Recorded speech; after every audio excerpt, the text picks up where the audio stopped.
What's up, people? So in this video, I want to talk about why you can't let go of your ex. This is a question I got in my DMs about 25-30 minutes ago. It was a great question, and I said, you know what? I'm going to make a video about that. The idea is, it's all about investment.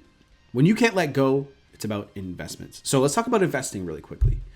Investing has been told to you that it's a great thing, right? It has ROI and returns, but you guys know, you guys are smart people, that there are good investments and bad investments.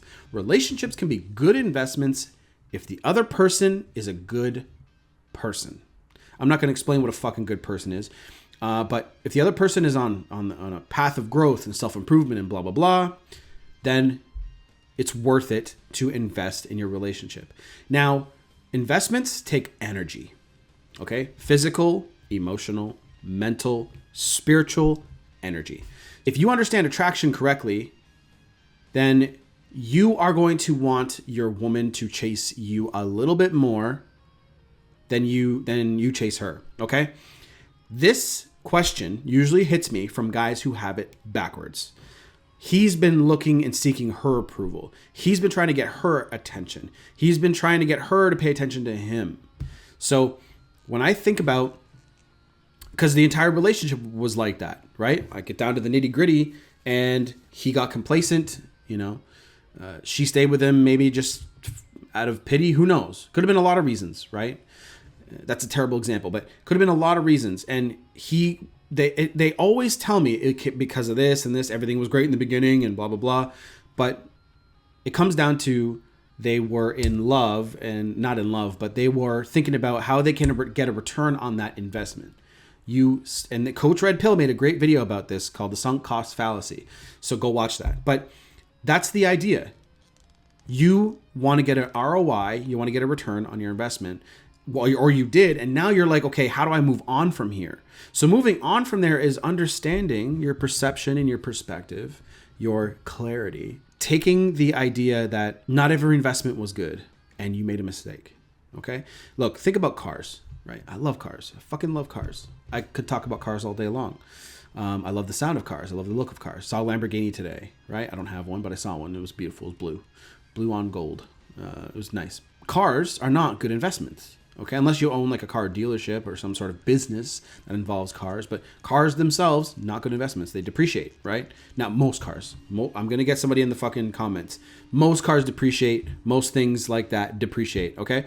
So what's a good investment? Real estate, businesses, stocks, right? Stuff like that. So your relationship, again, can be a great investment if the other person is a great person. So you, looking back at your relationship now, you have to ask yourself, how long did you get reciprocation from that person in the way that you wanted, right? Were you happy?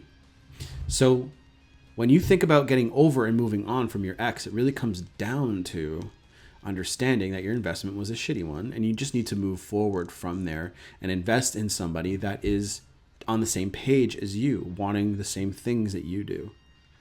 Investments, a good investment gets good ROI, okay? A good investment is going to give you the needs and the wants and all that stuff that you want from that person.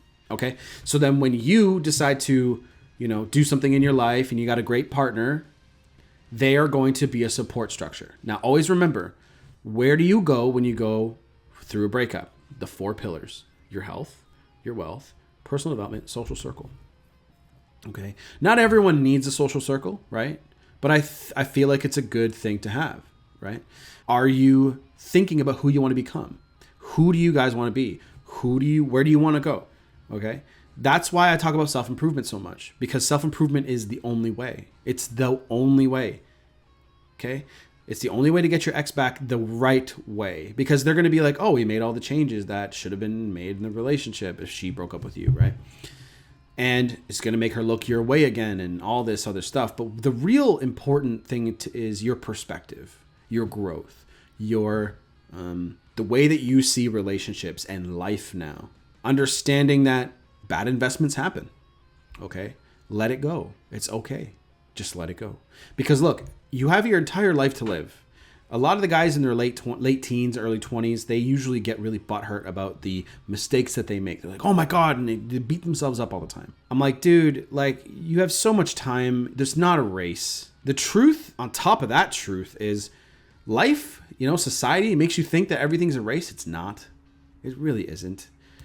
You're going to compare your lives to other people, and you're going to be, going down this path of, how can I make my life better because Jack over there has a better house and a better car, bigger TVs and all this. It doesn't matter. It doesn't matter. Are you happy? Right? And that stuff is put in there just to keep you going back to work. So anyway, all the stuff, check the description box for all the stuff, coaching and all that. It's all down below. And if you guys need help with anything else, you let me know. My Instagram is constantly buzzing. But if you have any questions, ask me. I'm there for you. And again, coaching, books, and all that stuff down below. And I'll see you guys in the next video.